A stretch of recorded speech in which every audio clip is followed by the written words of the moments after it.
Welcome to Belief Busters Podcast, where we change the world one belief at a time.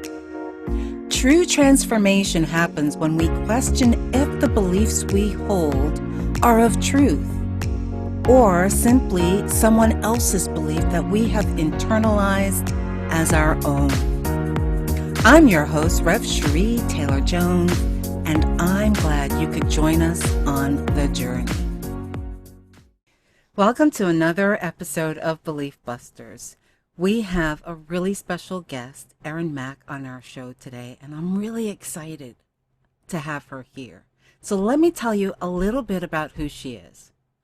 She has been a coach for 15 years and has been a successful entrepreneur for 20 years. She has all the business acumen to help companies create the outcomes they want, scale up, reach monetary goals, reach industry goals, prepare and sell, etc. And as importantly, she facilitates a mindset workshop that helps develop leaders so that they can enjoy their company again. Imagine enjoying your company again.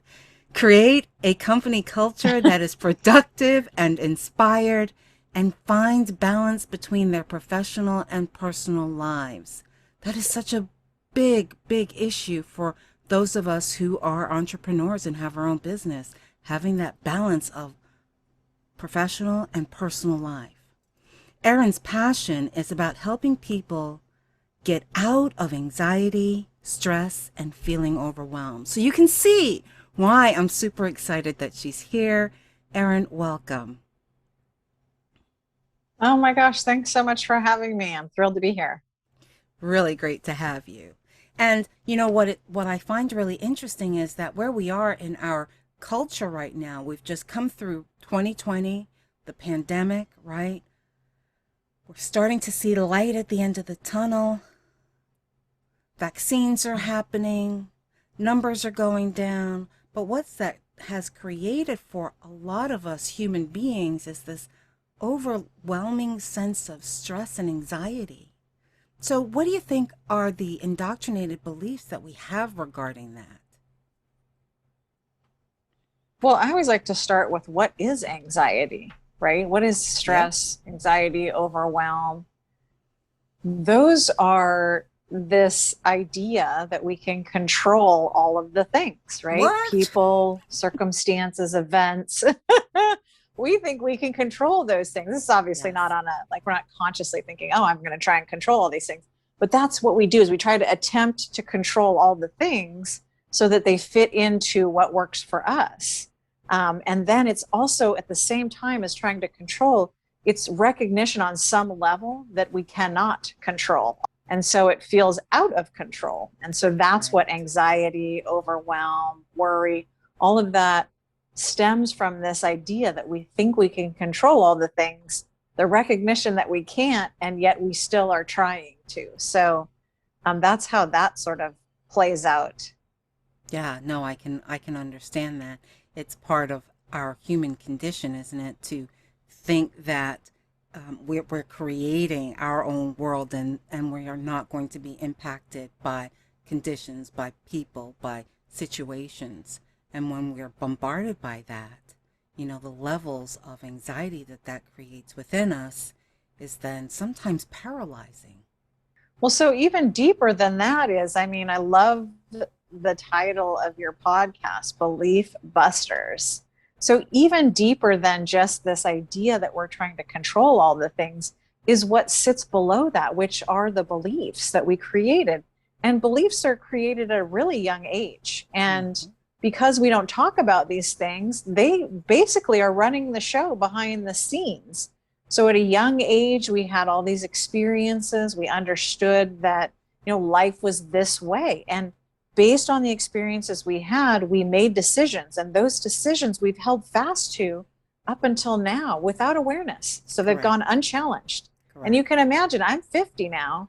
If I have beliefs that were made when I was, 0 to 5 or 8, they'd be slightly inappropriate at 50 for me to still think that those things are, but not knowing, right? Because we don't have these conversations, which is why it's so important to have podcasts Correct. like this so we could talk about these things. Yes. And so these beliefs, we create them based on somebody said something, somebody did something, we're a child, we're needing to create some parameters around what makes sense for us in this life. Mhm. And also our brain needs to sort of organize some things. And so between the two, we decide what is, and I'll say in quotes, right and wrong, Mhm. right? And based on those rights and wrongs, then we want everybody to fit into that. And so we make relationships around it, communities around it, right? So I'm in, relationships with people who believe that the same rights and wrongs as me, Right. right? But recognizing that some of those rights and wrongs that we need everybody to fit into in order for us to feel good about ourselves and our circumstances are not all that's available. And so when we start to expand and understand that, we had these beliefs, we decided something about them, we created a perception around that, or what I like to say, a lens or a filter in which we see this world. When we begin to let other information in and recognize that there's more out there, then there's so much more possible, which is exciting. It is exciting. And I completely agree with you in that, as children, we're taught what's right and what's wrong from our parents, from their indoctrinated beliefs and from their lens of how they saw the world. So, there isn't a reason to blame our families per se for what we've learned and for what we were taught. It's just how that they were taught as well, right? And so their intention is to help us navigate society and navigate the world in a healthy way. And then our responsibility now is as adults to be able to look at what were those beliefs, unpack them a little bit, and really bring light to, does this even make sense? Does this serve me anymore? Is this really how the world operates? And that journey is usually a very long journey to kind of get to that aha moment. So I'm really interested in what was your journey to move from really functioning unconsciously from those indoctrinated beliefs to getting to this place in the world where you can actually unpack what's unconscious and make those decisions about what beliefs to hold and what beliefs to let go and what beliefs to create anew. Yeah, I mean, I'll just say my story just a little bit Mm-hmm. abbreviated, so it doesn't take up too much time. But it started with an anxiety disorder that I created through some talk therapy for me. Mm-hmm. I got some relief. It was so bad that I holed myself up in my home for nearly a year. Wow. I finally got some relief from the chemistry piece of it by being referred to a homeopathic psychiatrist. Mm-hmm. But it took another 10 years for me to recognize, after the chemistry piece was handled, that my mind, my spirit, my mind, my emotions were all still beholden to that other way of being. And so I had a moment where I almost had an accident and accidentally killed somebody, and it just rattled me to my Wow. core. And I went, okay, this is not okay to live. It was because I had gotten frantic about something that didn't, it wasn't, it was inappropriate, the level of frantic I was in Got it. based on what was going on. It had to do with my business, and a client called and she complained, and I just got real frantic and raced over to a friend's house to drop my daughter off. And I backed into her driveway really fast, and I sideswiped my car in her husband's truck. Oof. And I apologized and left. And I came back a few hours later and found out that he was under the truck working on it when I hit the truck, Oh and he my thought it was going God, to land on Erin. him. Yes. And so that just rocked me to my core. And I thought, this is unacceptable. I cannot live this way. It's, Mm-hmm. a client complaining is not worth, obviously, a life.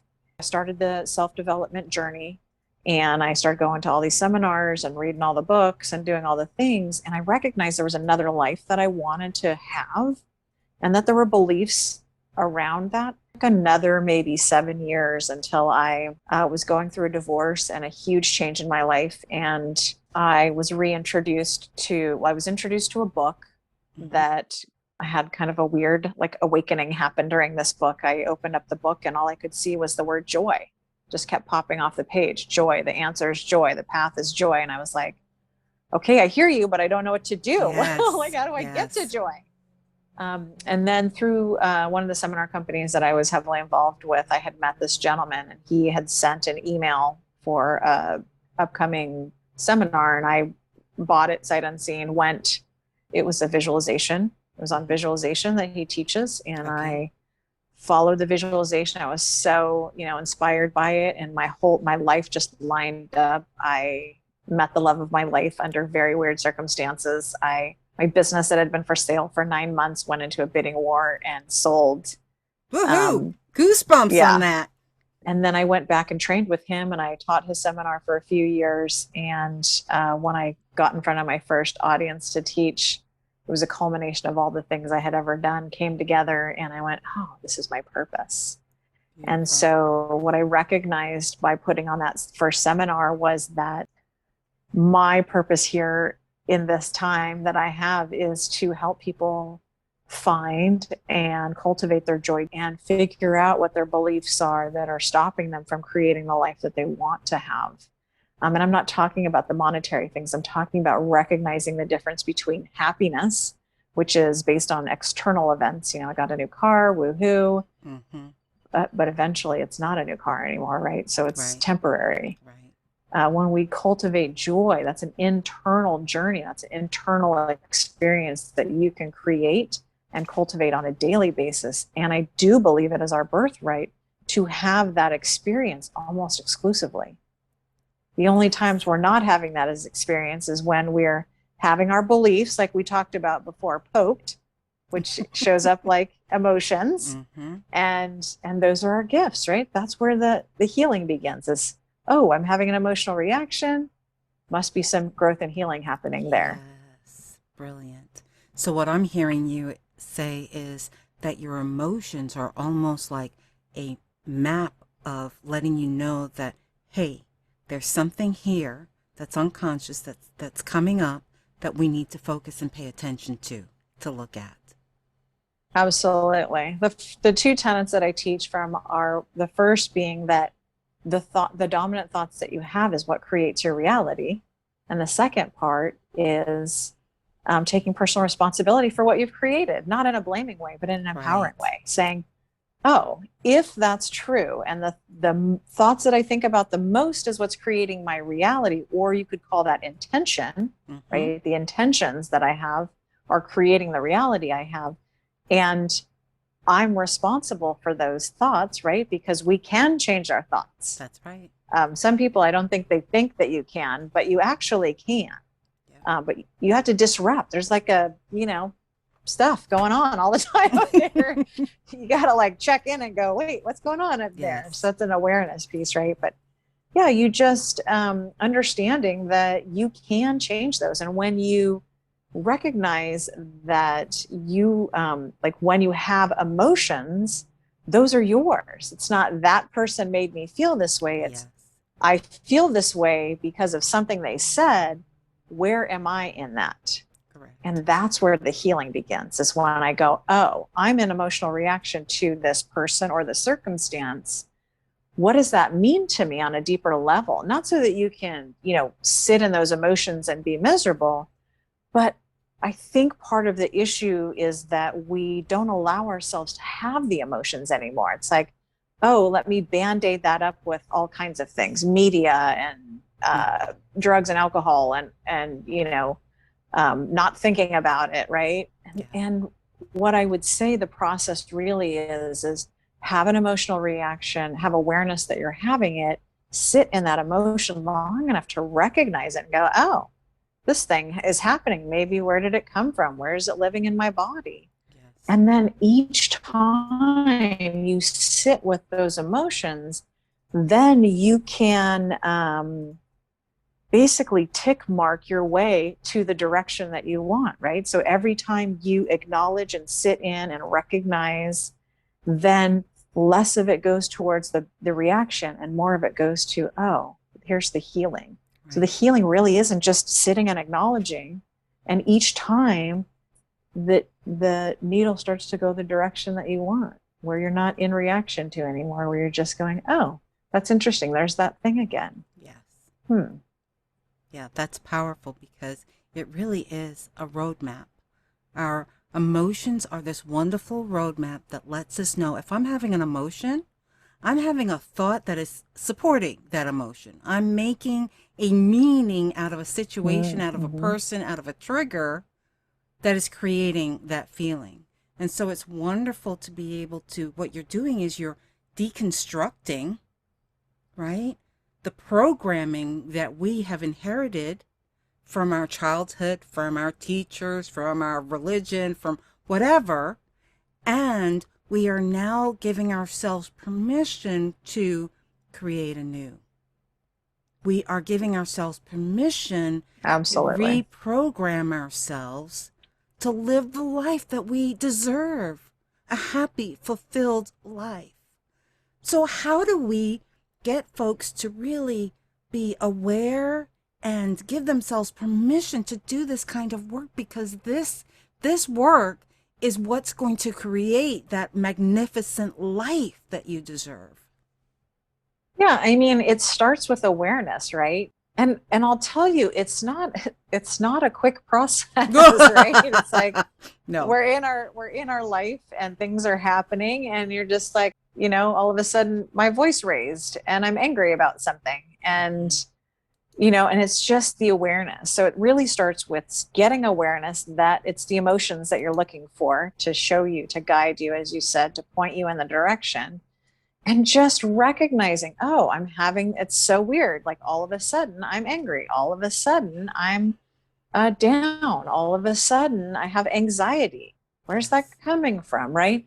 And you want to create a separateness of it, right? Because as we were discussing before, you are not your thoughts and you are not your emotions. They Yep. are something that's happening to you for sure, right? Yes. But when we recognize that that's not like who you really are, is the spectator that can say, oh, I'm having that thought. You have a thought and you go, oh, I'm having a thought about this. So who is that? Yes. Oh, I'm having an emotion about this. I can name that emotion. Who's naming the emotion? Yes. That's actually who you are. It's not the thoughts and the emotions, which most people, I believe, that's the journey that they're like, oh, now I'm in reaction to this. Now this is happening. Now I'm in reaction to that. Now Right. troubleshoot this, right? And when we can create separateness between the thoughts and the emotions, and name them, of course, but also recognize that they're not who we actually are. That the who we actually are is this deeper essence of all knowing, all loving, all kindness, all the Mm-hmm. wonderful things, and let that part out. We can separate ourselves from the thoughts and the emotions and go, oh, that's interesting. I'm having that thing again. And the work really is like getting so curious about like, why am I angry right now? Yes. Why that guy cut me off? Why, or gal or whatever cut me off? Why all of a sudden am I flipping them off?